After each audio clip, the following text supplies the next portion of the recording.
This week we went to go see the Taylor Swift Eras tour in IMAX. That's right, in IMAX, but is it any good? We'll talk. Alright, how you doing today? It's just Jesse. I hope you're having a good day. And today, yes, so we got the movie Taylor Swift, the Eras Tour in IMAX, but is it worth it in that format? Honestly, absolutely yes. Why? Even though technically it's not shot or filmed for IMAX, so that means for you as a viewer, you get to experience the traditional aspect ratio. You do see black bars on the top and the bottom, although it's not as big as The Creator, which released a few weeks ago. You do not get the extended screen size. However, you do feel the proprietary sound system that IMAX provides, as well as a bigger screen and bigger, louder theater that makes you feel closer to the concert. The experience was amazing, although Dolby Atmos will be another great option as well, and you're gonna hear that throughout this whole review. Experience rather than a movie. I mean, one time IMAX should have the IMAX screen with the Dolby Atmos, but two different corporations fighting for your money, so I don't think that will ever happen. But still, an IMAX theater, bigger screen, louder sound, bigger environment. It was a nice time for this concert-like movie experience. Taylor Swift Eras movie tour is a musical concert. Like if you didn't have the chance to actually go to the real life concert, this brings with AMC Theaters a collaboration right to the experience of the theaters in the concert and setting environment movie. This is a beautifully crafted work of art, music, cinematography. Taylor Swift performed some of her songs from her album store, such as the Eras, so different album, different eras, because it's different timelines in her life, in your life as well. She sings, she dances, and there's different skits for every single song that she does in this. This movie feels like a concert. However, it's shot with multiple high definition cameras, such as different angles, drone shots, aerial shots, way too many cameras, and even concert shots where you see the stadium, you hear the crowd cheering, and you even hear them cheering as well, but it's no way overpowering, which is Taylor Swift's voice and the acoustic set that they have up in the theater. Now, yes, granted, I went to an IMAX experience, and sometimes I was like, okay, well, that's a crowd singing in the movie, but then I can hear the other crowd singing as well, so it was a nice seamlessly blending in the sound as well, from the theater experience to the concert to the IMAX experience as well, since I did go see this particularly in IMAX theater at AMC Theaters. However, unlike a concert, I felt closer to her since the cameras capture her facial expressions, the dancers, the band, backup vocalists, things that are happening on screen. I don't mind paying for tickets. I love going to house music festivals, music festivals, EDM, house music, but those are more like high elegant nightclubs, and then festivals are totally different from a stadium where if you pay $50 or $100, sometimes you get that weird awkward on top, which I don't like. So this brings a concert-like to experience to the movies, and honestly, I am hopeful and I want this to keep continuing forward because it took this movie for me to reinvigorate my love for her music, which I'll explain to you because I do like her, most of her songs, but still, like, this is cheaper because you don't have to get like Ubers. I mean, you could if you're going to a nightclub after, but usually the theaters are next to restaurants, bars, nightclubs, even some of the theaters that you go to watch this movie. Like for me, AMC Theaters, they have a bar there. I mean, yeah, it's overly priced, but it's probably less priced than if you actually go to the concert here in real life. So to me, you do save a lot of money if you're trying to go for that party vibe as well, but still you are up there close and personal with Taylor Swift. You see her, you see the costumes, you see what she's singing, the different glowing, the dancers, like you see everything like top notch. Probably more better if you brought like a random ticket or a $50, $100, $200 ticket to Taylor Swift. I haven't been to a stadium seating in a while because usually house music festivals are totally different than this type of like music, which isn't bad. It's just a totally different experience. My brief history with Taylor Swift, I do know her, but to be very honest with you, I mostly listened to her before when I was in high school, college, relationships, the girlfriends and the dating, because we would talk. She would say, oh babe, like we would snuggle up in bed. She would tell me, listen to this song. We would listen to movies. So I did like revisit my past, which wasn't a bad thing, but although some of her songs I was broken up with. So I was like, oh my God, like I can't believe, especially Blank Space. I'm sorry if I'm not saying that name right. I got broken up when that song came out. I did not like that year. I was like,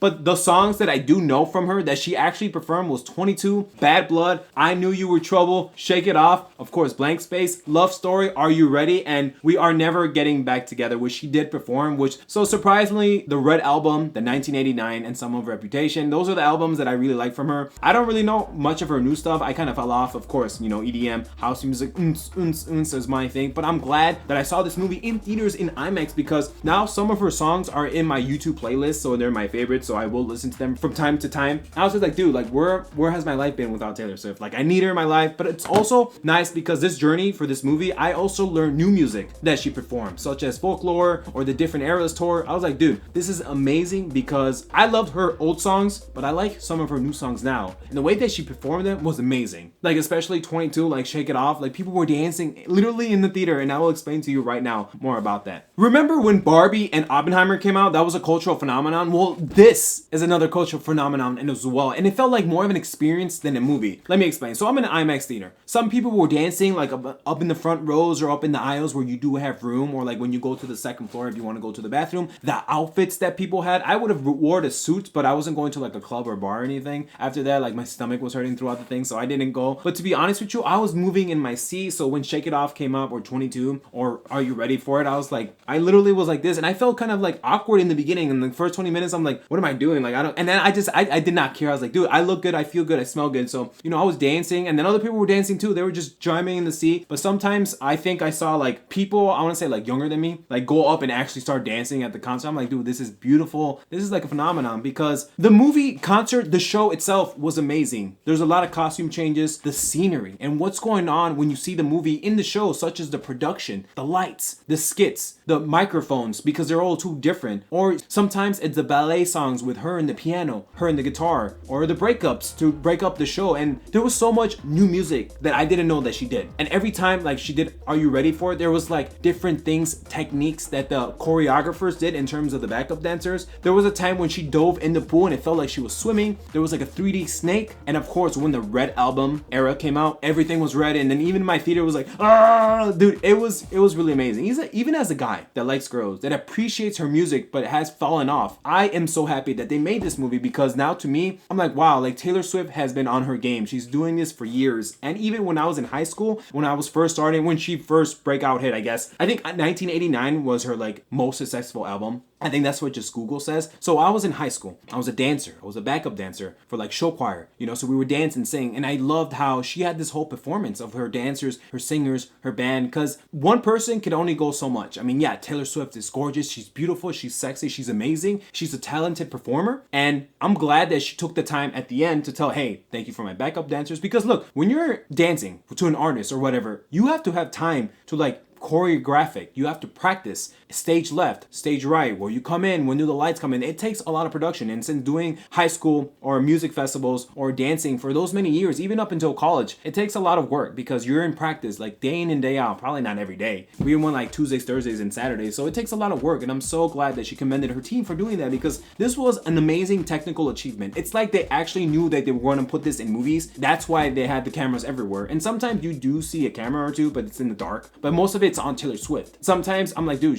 how did she doing this for like almost 3 hours? And like that's the one thing too. A lot of people are gonna be thrown off because of 3 hours. But to me, a guy that only knows 10 of her songs, I was like, wow. At no point I wanted it to end, because I was such in awe of the newness of this concert-like movie achievement. It looks good, it feels good, and it sounds good. Although, if I want to critique one thing, is that Folklore came out towards the end, and I felt like 1989 or Red was more jumping music, so it could have ended up the show with that. But it's whatever Taylor Swift wanted to do, Maybe in the movie they wanted to do it closely to the concert. I have no idea. We'll find out probably in various interviews as they join in. But this was amazing to watch this in theaters. It literally was next level. As soon as the theater came out, I was like, dude, I gotta go watch this again next week.